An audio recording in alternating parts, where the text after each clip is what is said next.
Hey gang, Jim Farmer here. It's Friday afternoon, November the 17th. It's late afternoon and I just got back in off the lake.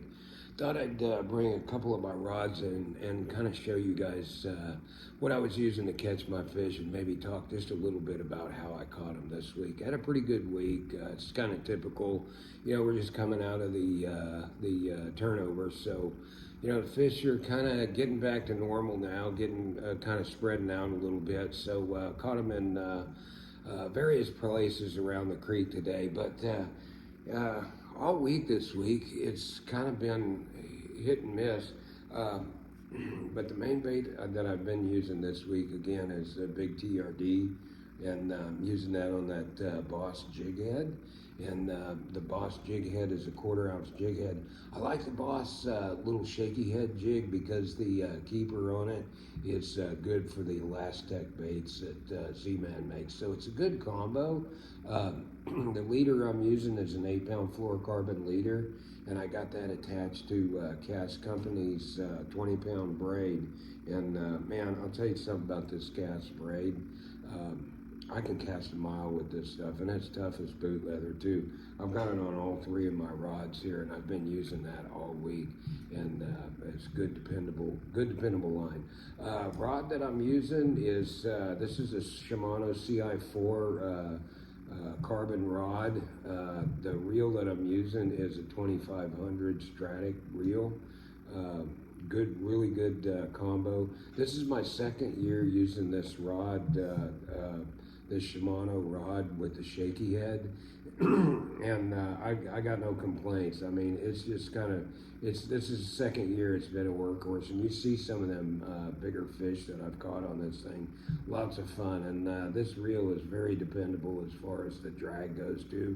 Don't have to worry about the drag. I set it and kind of forget it, but it doesn't float, the drag doesn't float, so it's really dependable. So that's been how I caught most of my fish. With the worm, this week has been mainly targeting the rocks, like rocky points. Not too much happening on the docks for me, so I just kind of stayed in the creek and just focused on the rocks. There's a lot of fish that's chilling around the rocks. One of the reasons they're around the rocks is some of the fish I caught this week were spitting out crawfish. And so that tells me the crawfish are active, but there's been a lot of fish hanging around the rocks, you know, secondary points, big points. It might be something long out on the main creek, and then it might be some secondary point back in a pocket somewhere. You just never know, but I've been running probably about 30 to 40 stops in a day. If I'm fishing for 5-6 hours in that day, I'm probably hitting it 30, 40 different places, and you just have to shop around. One place it might not produce for days, and then all of a sudden one day it just produces. So you just have to hit a lot of different places. I don't spend a lot of time, and I kind of move around. Right now I'm moving down the bank. If I got a good rocky steep bank or something like that, I'm going to move down the bank with the worm and make a lot of casts with the worm around the rocks, especially if there's deep water nearby, or it's a rock bluff or something like that, or big chunk rock, and then it gets deep. Some of that stuff is what I've been targeting around. So I had a pretty good week with the worm, catching the bigger fish. Another bait that had a lot of success with this week is a white War Eagle spoon. This is a white 1/2 ounce War Eagle spoon. This week I've had most of my success with it casting it. I'm not like jigging it under the boat or anything like that. I'm basically casting this to fish that I see come up. Earlier this week and even today, there's been some fish coming up and rolling. There's been some bass that'll kind of school up a little bit, and you might see, you know, a half a dozen or a dozen bass come up and school on some threadfin.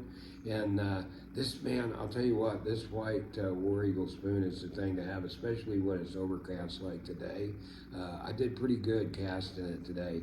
What I was doing is, if I seen a fish come up or a group of fish and I was close, I can cast this thing a mile too. I'd cast it in there, let it free fall for like maybe 3 to 5 seconds, then give it a good pump, good pull, reel in the slack, let it free fall, and then give it another pump. So it's kind of got that up and down action. But usually the fish was going to hit it on the free fall. And if a fish came up or a group of fish came up, I threw that white War Eagle spoon in there. They were usually going to smack it, especially on the free fall. So that was a good bait for me this week. Good bait to target those fish that come to the surface. The rod that I'm using is a KastKing rod. It's a 7.3 medium jig rod, and it's just a good rod for the little spoon and a few other things too. But the reel that I'm using is a Stratic reel.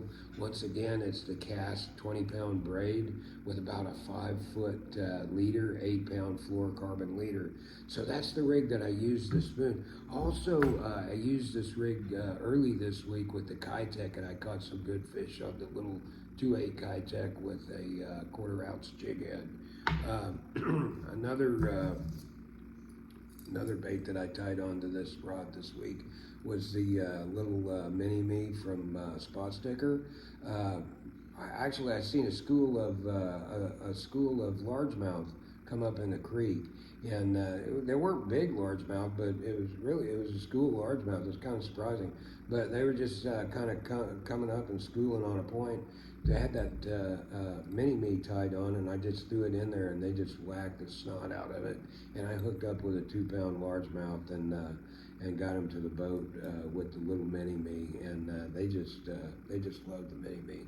So one other bait that I used this week and caught a few today, as a matter of fact, caught a pretty nice one on it today. That's Lanier Bait's Hard Swimmer. That's the herring pattern. I've been using it for a few weeks now, and every once in a while when these fish come up, well, I can throw that Hard Swimmer in there and I can get one of them to whack it. For my heavier stuff, like this Hard Swimmer, I'm using a St. Croix 7.6 medium heavy Triumph rod, spinning rod. Pin reel, it's a Pin 2500 Fierce 4 reel. Same deal, cast braid, a little heavier 10-pound fluorocarbon leader for that because it's a little heavier bait that I'm throwing, so you want a little more durable leader. So that's the rod and reel combo for that, and that's all 5 of the baits that I was using. I definitely throw that white spoon around some of these ditches because the place that I caught my spoonfish on today was some fish that were they had some thread fins, a school of thread fins kind of pinned up in a ditch, and I was able to just throw that spoon in there, and I had seen them come up, so I ran over there real quick, threw the spoon in there, and one whacked it on the first fall when I got the spoon cast into the area they were coming up. Got that fish unhooked, released that fish, turned around and threw right back into the ditch, pumped it a couple times, and then caught another nice one out of there. So this was a ditch, and they were eating threadfin in the ditch. The second one that I caught spit up a bunch of threadfin that were about like that. I got a picture of one of them that came in the boat with me, but the threadfin that they were eating were about the same size as that War Eagle spoon. So that's why that works so good today too. So I'd keep that spoon real handy. There's fish coming up out in the creek. Every once in a while you could see one come up, or maybe a small school. So that spoon, that's going to be something that you can cast a long way, especially with that cast braid, that 20-pound cast braid. You can bomb that spoon a mile. So if they're coming up a long ways, you can still get that spoon to them. So that's kind of what I did this week. A lot of worm this week, probably 80% worm, maybe 15% spoon, and maybe the big swim bait just a little bit on the surfacing fish also. So that's what I caught them on this week. Got the Free Kids Seminar tomorrow over in Dallas at the Legacy Baptist Church in Dallas. I think that starts at 8:30 in the morning. It's free for all the kids that are competing in high school and middle school and their sponsors. So if you're not doing anything tomorrow, look up the Legacy Baptist Church and come out and see a lot of good speakers out there tomorrow. So good week this week. Caught a lot of fish coming out of the turnover now, and so hopefully it just continues to get better and better. So.